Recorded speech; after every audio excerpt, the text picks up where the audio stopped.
Hello students, welcome you all. आज हम करने वाले हैं 10th क्लास की 18 अगस्त की वर्कशीट। ये वर्कशीट हिंदी और इंग्लिश दोनों मीडियम के बच्चों के लिए है। स्टार्टिंग में इंग्लिश दे रखी है जो दोनों में कॉमन है। उसके बाद 1 बाय 1 पहले हम इंग्लिश और उसके बाद हम हिंदी की सोशल साइंस की वर्कशीट सॉल्व करेंगे। तो चलिए टाइम वेस्ट ना करते हुए स्टार्ट करते हैं।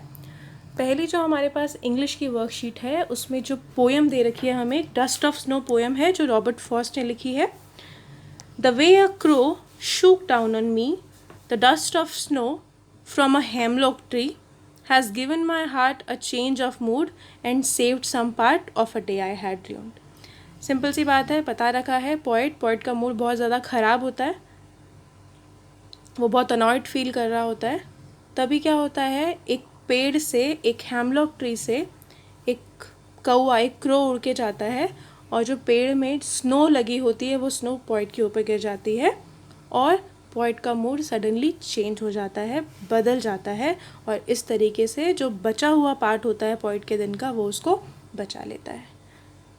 यही पोएम दे रखी है। किस तरीके से नेगेटिव पॉजिटिव हो गया वो दिखा रखा है इसमें। अब कुछ क्वेश्चंस दे रखे हैं हमें, चलिए टाइम वेस्ट ना करते हुए उनको भी करते हैं।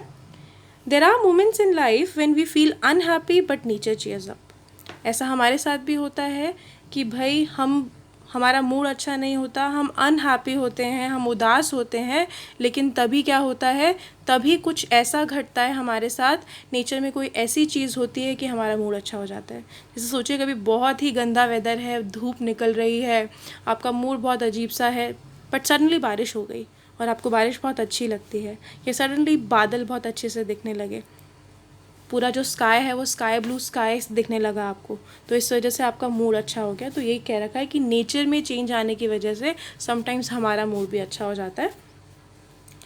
पार्ट ए, कुछ क्वेश्चंस है।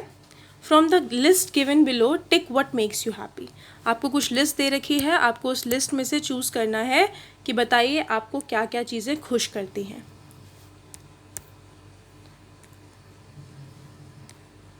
फर्स्ट है looking at a sky, sky की तरफ देखना। A new leaf on a plant, plant के ऊपर नई leaf. A flower bud on a plant, पता है ना प्लांट है, पहले बड आता है, फिर वो बड बड़ा होता है, फिर फूल खिलता है, तो जो बड है एक नया बड प्लांट के ऊपर। The sound of birds in the morning, सुबह सुबह पक्षियों की चहचहाहट। अ क्लाउडी स्काई, आसमान बादलों से भरा हुआ। Rain on a hot day, गर्मी का दिन और उसमें बारिश हो जाए। बर्ड्स इन अ वाटर टब, एक पानी के टब में बर्ड्स यानी कि पक्षी। अ डांसिंग पीकॉक, जो मोर है नाचता हुआ मोर। अ स्टार स्टडेड स्काई, अब एक स्काई जिसमें आपको बहुत सारे तारे नज़र आ रहे हैं। और लाफिंग फेस, किसी का बहुत चहचहाता हुआ या सुंदर फेस। अब आपको इसमें से जो जो चीज़ें अच्छी लगती हैं, जो जो चीज़ें आपको हैप्पी करती हैं, आपको उनको टिक करना है। तो चलिए मैं अपनी पसंद की चीज़ें टिक कर रही हूँ जो मुझे हैप्पी फील करवाती हैं, आप अपनी पसंद से करिए। Sound of birds in morning मुझे बहुत अच्छी लगती है। Rain on a hot day मुझे बहुत अच्छा लगता है। स्टार स्टडेड स्काई भी अच्छा लगता है। लाफिंग फेस भी अच्छा लगता है। Looking at a rising sun भी मुझे अच्छा लगता है। डांसिंग पीकॉक भी मुझे अच्छा लगता है। And an flower bud on a plant, ये सारी चीज़ें हैं जो मुझे अच्छी लगती हैं। आपको इससे अलावा भी कुछ अच्छा लगता हो तो आप उसको भी टिक कर सकते हैं। चलिए आगे पढ़ते हैं। Such things make us feel happy instantly and our mood improves make us joyful. ये जो चीज़ें हैं जो ऊपर लिखी हुई हैं वो अचानक से इंस्टेंटली हमारे मूड को ठीक कर देती हैं और हमें जॉयफुल यानी कि हमें खुश कर देती हैं। The poet had a similar experience one day, जो पोइट है उसको भी सेम एक्सपीरियंस होता है। He was feeling low when a crow on a hemlock tree as shown in the picture shook down some snow flakes on him। ऐसा ही poet के साथ होता है, जब एक कौआ हेमलॉक ट्री के ऊपर बैठा होता है और जब वो उड़ता है तो क्या हो जाता है, उससे जो स्नो होती है, जो बर्फ़ होती है पेड़ के ऊपर, वो उसके ऊपर गिर जाती है। This gave him a lot of Joy and he forgot his worries, और इससे वो बहुत खुश होता है, उसकी जो वरीज हैं, जो परेशानी है, वो उनको भूल जाता है। This instant happiness save the rest of the day and it passed with the cheer. और ये जो इंस्टेंट हैप्पीनेस है, जो अचानक से आई हुई हैप्पीनेस है, उससे दिन का जो उसका बाकी पार्ट है वो सेव हो जाता है और वो बहुत ही खुश हो जाता है। ये पूरी समरी भी दे रखी है आपको, जो पोएम दे रखी है ऊपर डस्ट ऑफ स्नो, उसकी समरी भी एक तरीके से। अब हमें कुछ क्वेश्चंस दे रखे हैं बच्चों, उन क्वेश्चंस के आंसर हम लोगों को करने हैं। What is the name of a poet? अभी हमने ऊपर पढ़ा था नेम ऑफ द पोएट क्या है, ये लिखा हुआ name of the poet, the name of the poet is Robert Frost. ठीक है, मिल गया हमें। Name of the poet is Robert Frost, ऊपर भी लिखा हुआ है। चलिए, what happened due to the presence of crow on a tree, tick the correct answer. अब कह रहे हैं, आपसे पूछा गया है क्रो था ट्री के ऊपर, ये तो हमें भी पता है, उससे क्या हुआ। There was a bird sound, the tree look beautiful, some snow flex shook down on the poet, तो हमें पता है सी आंसर है, जो कुछ स्नो के फ्लेक्स थे वो उसके ऊपर गिर जाते हैं। थर्ड क्वेश्चन हम लोगों से पूछा गया है, can you guess the state of mind of the poet just before the activity of a crow? बताओ भाई, स्टेट ऑफ माइंड क्या थी? The poet was annoyed and angry, या he was in a state of despair, क्या था? See next, how did the poet feel just after the crow shook down some snow flakes, tick the correct option. क्या होता है जब poet के ऊपर कुछ स्नो के फ्लेक्स गिरते हैं तो तब क्या हो जाता है? हिज मूड चेंज्ड, उसका मूड चेंज हो जाता है। चलिए, यहाँ पे भी दिया हुआ है।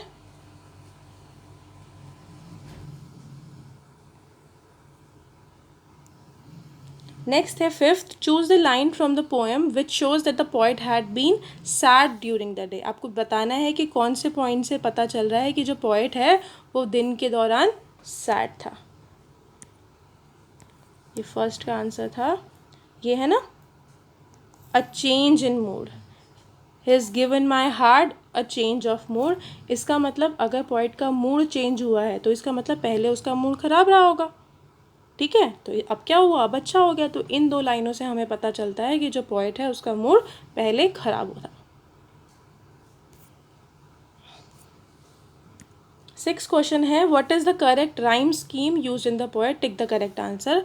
हम राइमिंग स्कीम पहले भी पढ़ चुके हैं, मैंने बताया था राइमिंग स्कीम का मतलब होता है जो पोएम है उसकी जो लाइन है, ईच लाइन किस वर्ड पे एंड होती है, किस साउंड पे एंड होती है। तो देखिए, ये है OW, ये भी OW है तो इसको A मान लेते हैं, इसको भी A मान लेते हैं। ये लास्ट E पे एंड हो रही है, ये भी E पे एंड हो रही है तो इसको मान लेते हैं B। Crow snow same sound है, मी ट्री सेम साउंड है, तो हमारी राइमिंग स्कीम हो गई AB। आशा करती हूँ आपको समझ आ गया होगा। चलिए आगे बढ़ते हैं। इसका आंसर हो गया AB। Nature can give us a lot of happiness when we are feeling low. जो नेचर है हमें बहुत हैप्पीनेस दे सकता है जब हम लो फील कर रहे हों। Right about one such experience of your life briefly. आपको अपनी लाइफ के कैसे एक्सपीरियंस के बारे में लिखना है। Explain what made you feel sad and how nature gave you happiness. आपको लिखना है कि किस तरीके से आप परेशान थे, आपका मूड ख़राब था और नेचर ने आपको happiness the. You may begin like this, I was not in good mood that day because. आप इस तरीके से भी स्टार्ट कर सकते हैं। मैं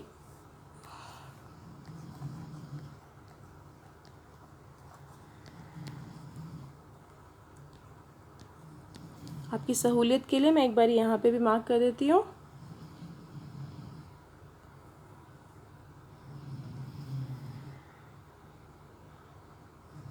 ठीक है, चलिए आगे बढ़ते हैं।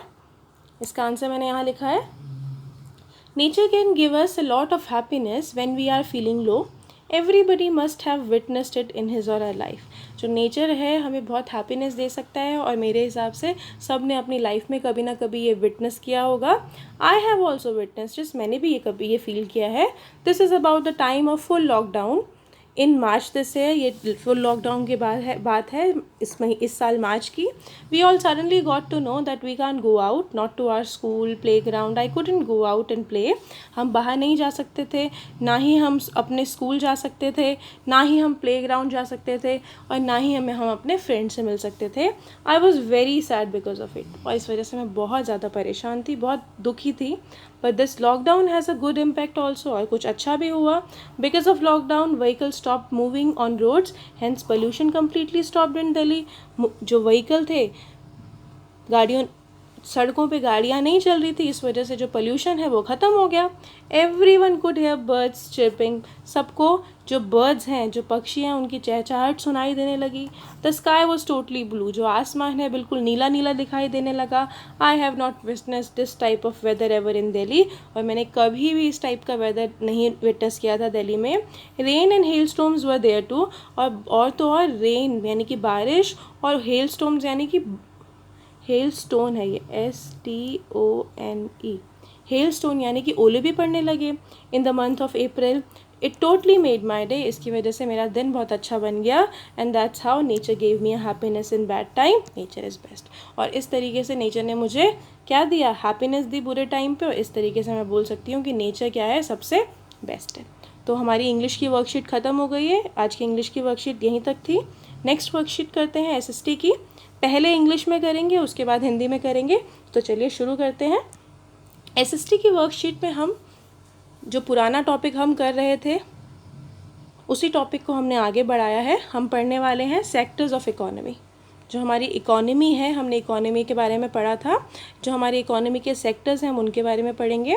हमारी इकोनॉमी के सेक्टर्स को हम 3 पार्ट्स में डिवाइड करते हैं. First one is primary sector, second is secondary sector, and tertiary, last one is tertiary sector, जिसको हम सर्विस सेक्टर भी बोलते हैं. तो the sector in which goods are produced by exploiting nature resource is called primary resource.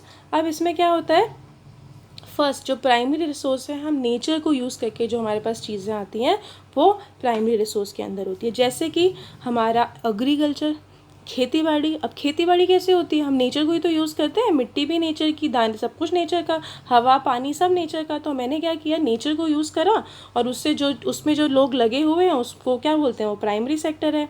इसके अलावा dairy, fishing. Dairy के अंदर क्या आ जाता है, डेयरी के अंदर आपका आ जाता है जैसे दूध, इस सबसे रिलेटेड डेयरी होती है दूध की, वो सारी चीज़ें आ जाती हैं. तो डेयरी और फिशिंग, इसमें भी हम क्या कर रहे हैं, हम नेचर का यूज़ कर रहे हैं. तो प्राइमरी सेक्टर वो होता है जिसमें हम कुछ भी प्रोड्यूस करते हैं नेचर की हेल्प से, नेचुरल रिसोर्सेज को यूज़ करके.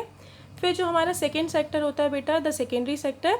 सेकेंडरी सेक्टर में क्या आता है, the sector in which natural product which we get from primary sector are change in the forms through ways of manufacturing, it is known as secondary sector. अब इसमें क्या करते हैं, प्राइमरी सेक्टर से जो हमें सामान मिला उसको हम क्या करें, उसको हम चेंज करते हैं, उसकी फॉर्म को चेंज कर दें मैन्युफैक्चरिंग के द्वारा, उसको हम क्या कहते हैं, that is called secondary sector. जैसे कि इंडस्ट्रियल सेक्टर आ जाता है, इसमें फैक्ट्रीज आ गई, कंस्ट्रक्शन साइट्स आ गई. अब मैं जैसे आपको सिंपल सा एग्जांपल दूँ, टमाटो. अब टमाटो ग्रो करना वो क्या हो जाएगा, प्राइमरी सेक्टर होगा. क्यों, क्योंकि हमने नेचर को यूज़ किया, हमने खेती करी, फार्मिंग करी. बट टमाटो सॉस बनाना किस में आएगा, सेकेंडरी सेक्टर में आएगा. क्यों, क्योंकि मैंने प्राइमरी सेक्टर से मिलने वाले टमाटो को यूज़ किया, और उसके बाद मैंने क्या किया, इसकी फॉर्म को चेंज कर दिया. Manufacturing, through manufacturing I have change it's form, so that is why it will come under secondary sector. तो इसमें क्या आ जाता है, फैक्ट्री और कंस्ट्रक्शन, यही सब तो होता है फैक्ट्री और कंस्ट्रक्शन में. ठीक है, चलिए अगली बात करते हैं. लास्ट है आपका tertiary sector, the sector that helps in development of primary and secondary sector. Primary और सेकेंडरी की जो डेवलपमेंट में हम लोग को हेल्प करता है, that sector is known as tertiary sector. अब डेवलपमेंट में कैसे हेल्प करता है, अब जैसे सिंपल सी बात मानो, कुछ सर्विसेज भी तो चाहिए होती हैं. सर्विसेज मतलब मान लो टमाटो सॉस तो हम लोगों ने बना दी, बट उस टमाटो सॉस के लिए और भी तो सामान चाहिए होगा, ट्रांसपोर्ट चाहिए होगा हमें. बनाने के बाद दुकानों तक तो पहुँचाना पड़ेगा, फैक्ट्री से अलग अलग जगहों पर आएगा, तो कैसे आएगा, हमें ट्रांसपोर्टेशन चाहिए. तो ट्रांसपोर्टेशन किस में आ गया, हमारा टर्शरी सेक्टर में आ गया. इसी तरीके से बैंकिंग, अब पैसा भी तो चाहिए, और मान लो पैसा नहीं है मैन्युफैक्चरिंग इंडस्ट्री के पास, तो क्या करेंगे, मैन्युफैक्चरिंग इंडस्ट्री उसको लोन लेगी. लोन कहाँ से लेगी, बैंक से लेगी. तो वो जो प्राइमरी और सेकेंडरी सेक्टर को हेल्प करता है डेवलप करने में, उसको हम कहते हैं टर्शरी सेक्टर. आ गया समझ अच्छे से आप लोगों को. चलिए नेक्स्ट टॉपिक है हमारा GDP यानी कि ग्रॉस डोमेस्टिक प्रोडक्ट. तो बेटा ग्रॉस डोमेस्टिक प्रोडक्ट, जैसे कि मीनिंग इससे डिराइव होता है, ग्रॉस का मतलब टोटल, डोमेस्टिक मतलब अंदर. जैसे बोलते हैं ना, हम एग्जांपल लेते हैं जानवरों का, डोमेस्टिक एनिमल जिनको हम घरों में रखते हैं, वाइल्ड एनिमल जो बाहर रहते हैं. तो ग्रॉस मतलब टोटल, डोमेस्टिक का मतलब क्या होता है हमारे देश के अंदर, और प्रोडक्ट मतलब जो भी चीज़ें हम यूज़ करते हैं या जो भी चीज़ें हमारे देश में होती हैं. तो the value of final goods and services produced in each sector during a particular year provides the total production of a sector for the year and sum of production in the three sectors given, that is GDP.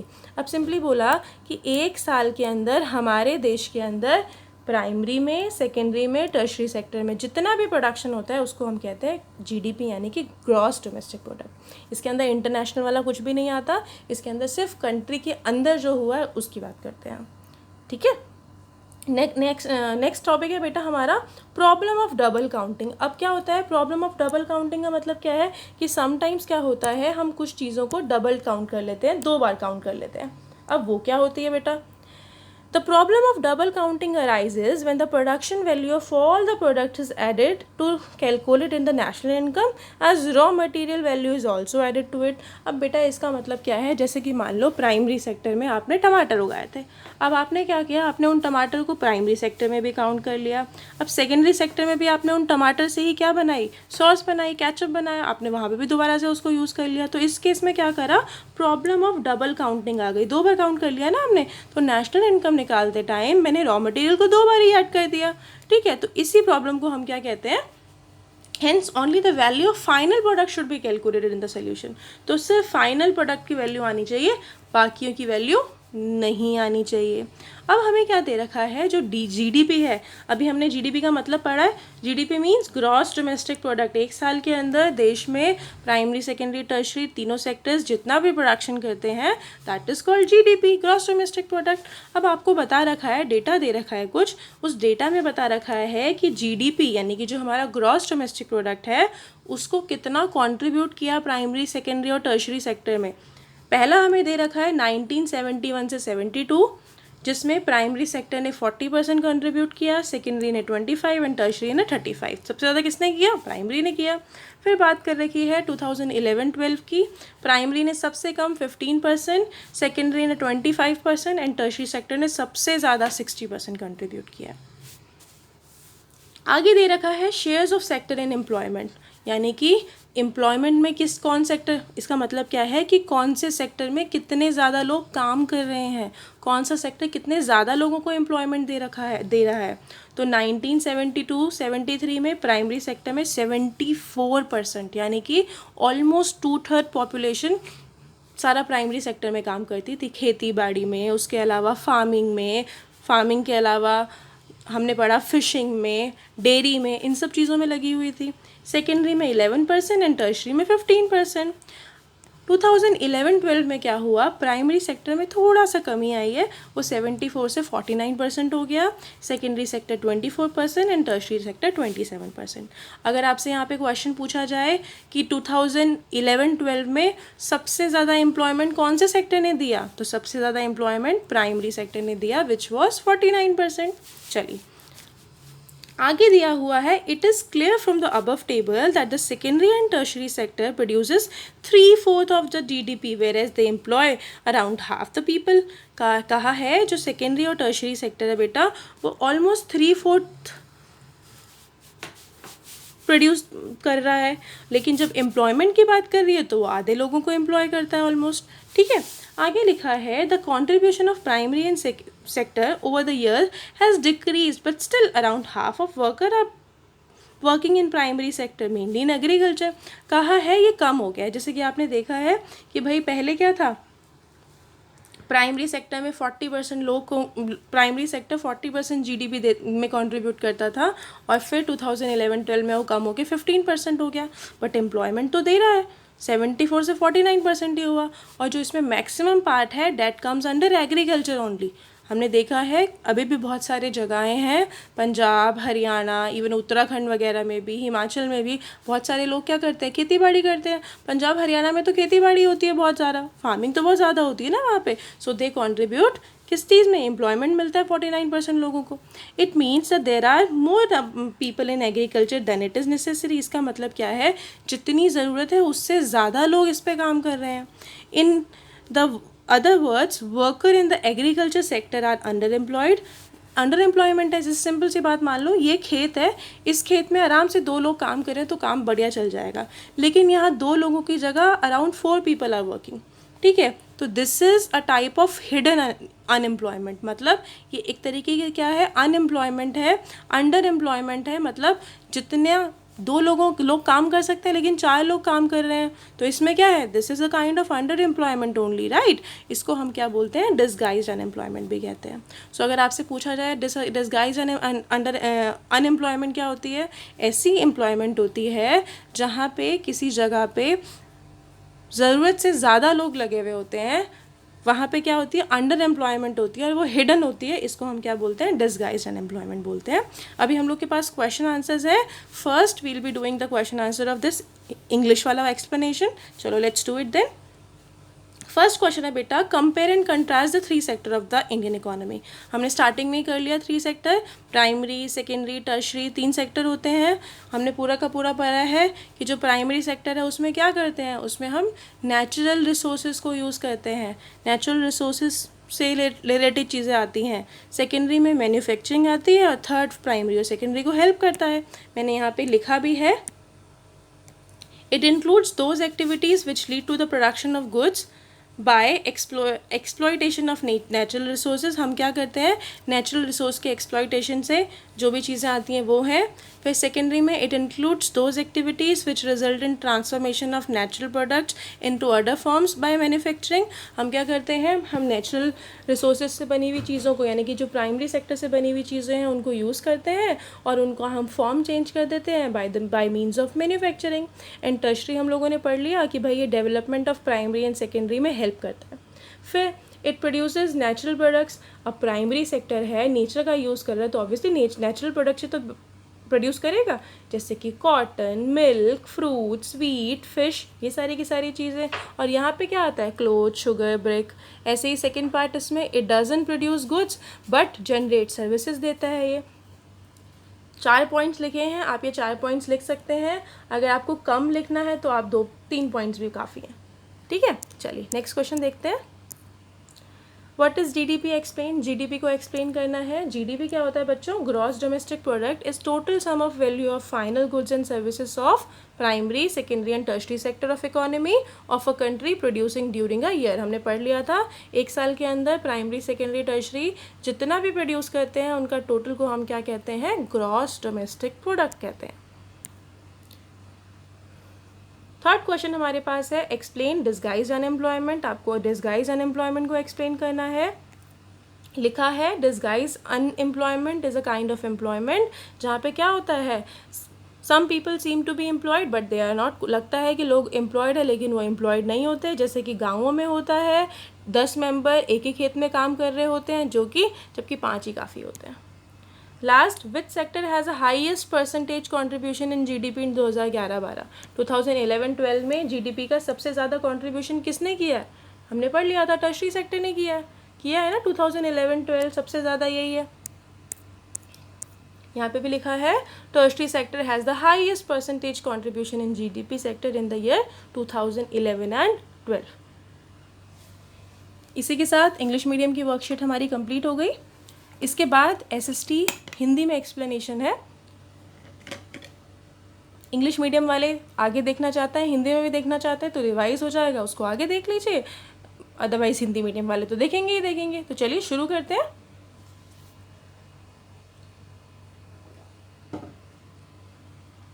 Same topic है हमारे पास, भारतीय अर्थव्यवस्था के क्षेत्र, यानी कि जो हमारी इंडियन इकोनॉमी है उसके अलग अलग सेक्टर्स के बारे में हम लोग पढ़ेंगे, अलग अलग क्षेत्र के बारे में पढ़ेंगे।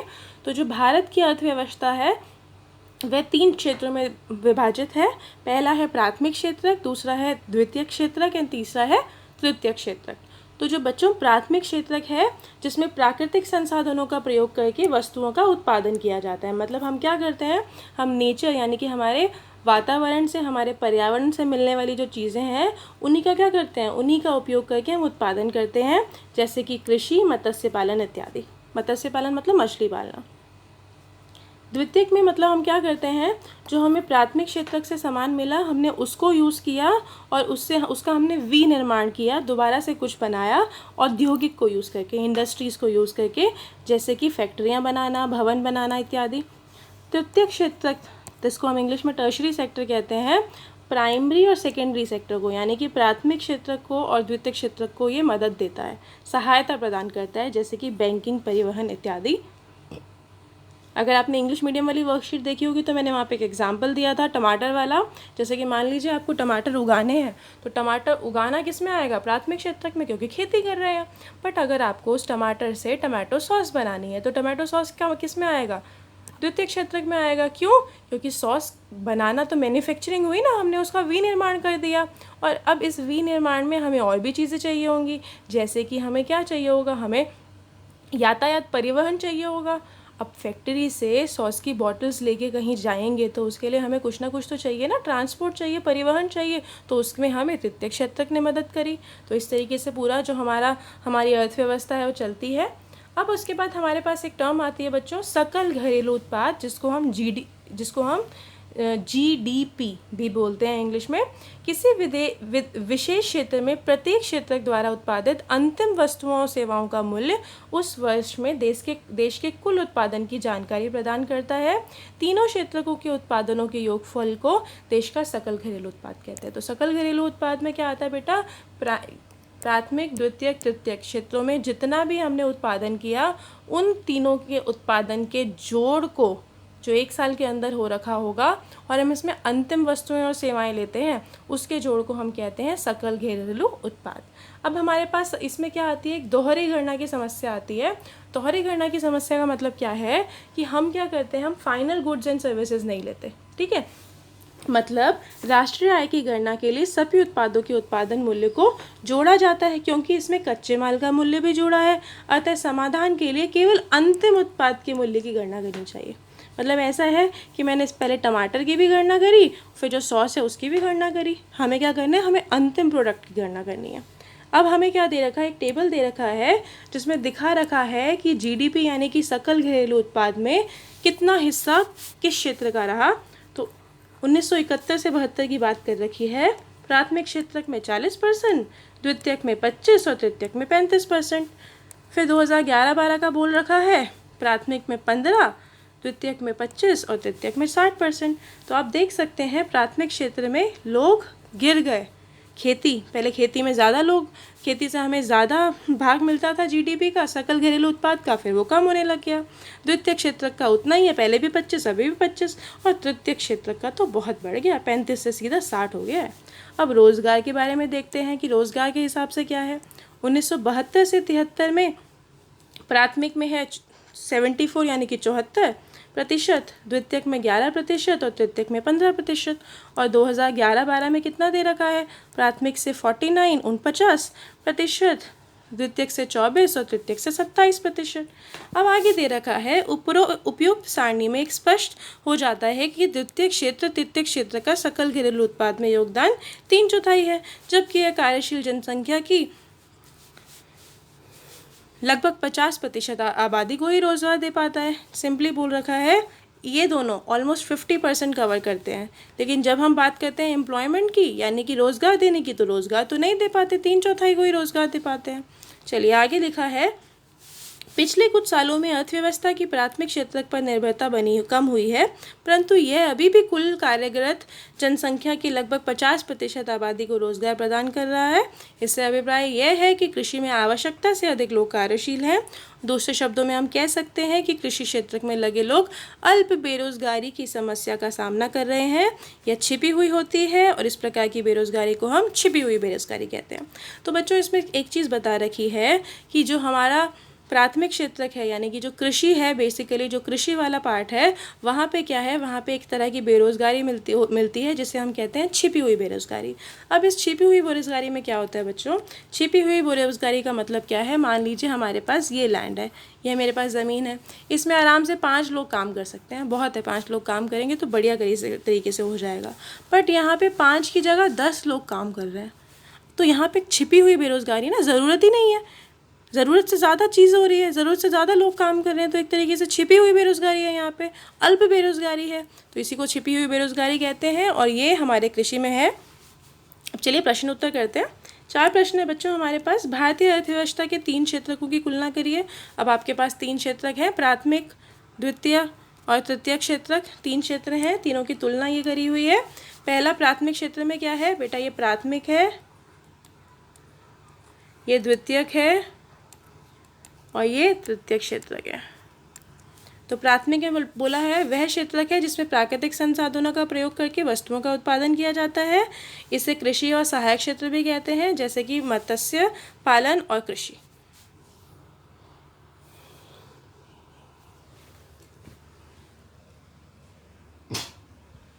द्वितीय क्षेत्र में लिखा है वह क्षेत्रक जिसमें प्राथमिक क्षेत्र से प्राप्त वस्तुओं को लेकर नई वस्तुओं का निर्माण किया जाता है, उसे द्वितीय क्षेत्रक कहते हैं, फैक्ट्रियां, भवन निर्माण आदि। तृतीय क्षेत्रक में लिखा है प्राथमिक क्षेत्रक व द्वितीय क्षेत्रक के उत्पादन गतिविधियों में सहायता करते हैं, इसे सेवा क्षेत्र भी कहते हैं, जैसे बैंकिंग और परिवहन। आप ये लिख सकते हैं।